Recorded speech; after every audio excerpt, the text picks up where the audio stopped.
Do you remember Splashdown Rides Gone Wild? Let's talk about it.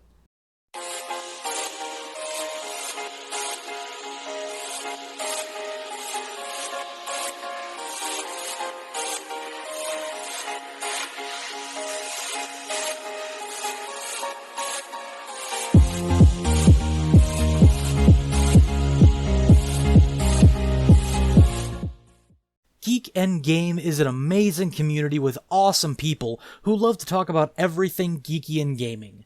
Their Facebook and Twitter pages host awesome discussions about everything in those genres and are always full of awesome content that you should check out. They also have a YouTube channel and Twitch stream where they host their weekly live streams, talking about anything from pop vinyls to comic books to video games and more. I personally am also going to be making appearances on these streams. So go check them out and become part of this awesome community today, as they help make these videos possible. I personally am part of this community and I love it, so special thanks to Geek Game for sponsoring this video. What's up guys, J.Bandicoot here, back with another video, and today we're talking about the hidden gem on the PS2 that was known as Splashdown Rides Gone Wild. The sequel to the original Splashdown on the PS2, Rides Gone Wild takes everything that its predecessor did, amped it up to 11, and made it go wild. See, the original Splashdown was more like a watercraft racing simulator than a heart-pounding gaming experience, and that type of game in a time where super extreme sports were the hottest thing, cursed it to obscurity and really nobody remembering it. This was the 90s after all, nobody wanted realism, everybody wanted the extreme! The sequel, though, made up for this in spades and gave everyone what they wanted. They ditched the grayed out color palette of the original and centered their entire design around bright, fun, and exciting tracks and environments. Everything about the sequel is so much better because of this choice. The characters are so much more enthralling and interesting, not only because they differ greatly from the characters in the first game, or even when applicable their incarnations in the first game, but they have so much more personality to them, and the studio made an active effort to give them great aesthetic changes from one another. There are too many characters to go over each one in depth here, so for the sake of time, I'm just going to give a quick rundown of each character by their behavior and characteristics. Red Spandex Poon-Chasing ShamWow Guy. Obligatory Eye Candy. Anger Management Patient turned Motivational Speaker. Kyoto's Greatest Export. Foreign Man Who Loves Breakfast Cereal. Oh. I want to visit wherever she's from. Egyptian Naked Man. The dude who is literally named Wrong Way. A prospector who thinks water is a mine. Ooh.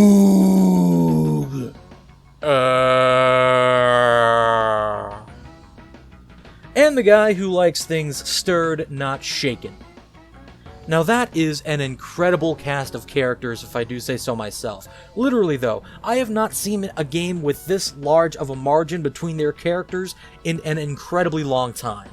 The cast seems so incredibly 90s, going with the trend of just putting anything and everything into video games, regardless of whether or not it makes sense, and I love it for that. Hell, the Tony Hawk Pro Skater games had Spider-Man, Shrek, the Doom Guy, Darth Maul, Wolverine, Iron Man, the Neversoft Eyeball, and Kiss as special characters in their games, and I pine for the times that those things were included in games. It just tended to make the games more fun and enjoyable just seeing these characters that have absolutely no business in a game like this make an appearance. Whether you're busting kickflips as Spider-Man or riding the waves in this game with a literal caveman, it's just amazing to me.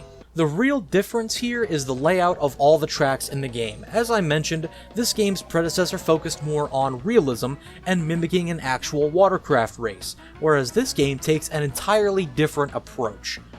We receive that statement loud and clear in the first track of the game, where you begin your race on a quiet, peaceful, scenic beachfront, very reminiscent of the first game. Once you complete the first lap of this track, however, the track changes before your very eyes into a terrifying typhoon that you are now racing in the middle of, sending the statement that this is an entirely different ballgame. All of these tracks have these elements of lunacy and ridiculousness in them, which include mechanical dinosaurs racing through the flooded streets of a town, blowing up a part of a pirate ship, and so much more. Even when this game tries to implement more realistic approaches, primarily seen in the stadium tracks, the game bumps them up too by having these ridiculous elevated platforms, slides, and sharp corners incorporated with those tracks, especially wave pools too. Those are things as well. This game listened to what gamers seemed to want at the time, a break from reality and a shot of adrenaline, and that is exactly what we got. With these departures from the original, this game becomes infinitely more exciting, and I loved playing it whether I was a kid or even to this day. It's one of those games that I bust out my PS2 for and just play for the hell of it. The environments and setting of this game is just so wacky that you get immersed into it and want to play it over and over again for the rush you get when you win a race. This can also be attributed to the dialogue that the characters emit throughout and after the race, because what good is a personality if you can't show it off? Every character has awesome dialogue that they speak when they overtake someone, are racing close to someone, bump into someone, win a race, or lose a race, and it just adds that layer of depth to the game.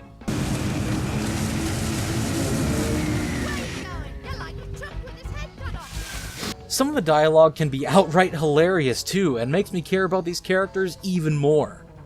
The controls are also incredibly satisfying. A major issue that has plagued games like this is their ability to control on the water and have it still feel satisfying.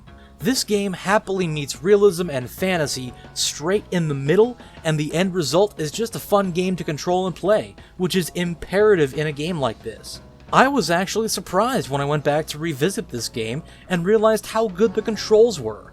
Sure, sometimes they are a bit slippery, but you're on water, so what did you really expect? I personally love them, as it still gives the game a bit of grounding while keeping it fun all at the same time. The only real gripe I have about the game is the limited number of tracks and characters, keeping in mind that this was a PS2 game, so there really wasn't a ton of room for expansion while maintaining the quality of the game, coupled with the fact that this amount of characters and tracks were pretty much standard for the industry at the time. I can't knock it too much in that regard. I would have just loved to see the minds behind this game explore more areas to traverse with this game's trademark carnage in tow is all. And for this game to only have one major gripe from me, that speaks volumes to how great this game really is. The only other minor thing that I can think of is that once you beat the game, it tends to get a bit boring in the replayability department. Once you've unlocked every outfit, sea-doo, and character and track, it's just not one of those games that you can play religiously once you've beaten it. But once you've taken a sizable enough break from it, you'll be more than happy to go back and beat it again. I've beaten this game personally over 20 times in my life, and that was all spaced out in between each other. So it's always a thrill to play once you've lost kind of that, I don't know, fulfillment aspect in your mind with the game. But with these minor issues out of the way, by and large, this game is utterly fantastic. The music is awesome, the environments are great, the characters are spectacular, and the gameplay is just fun. I can't recommend this game enough to anyone who hasn't had the chance to play it, because it really is one of the best times that I've ever had on my PS2. So go out there, get a PS2, get a physical copy of this game because it's really not that hard to find on Amazon, and experience it for yourself because it truly is a lot of fun and reminds me why I got into video games so hard in the first place. So thanks so much for watching, guys. It really does mean a lot to me. If you haven't already, consider subscribing to the channel, as it really helps me out a lot, and be sure to go down there, smash that thumbs up and notification bell to stay up to date with my videos. Now go get on your sea-doo, sell some magazines with that sexy naked Egyptian ass of yours.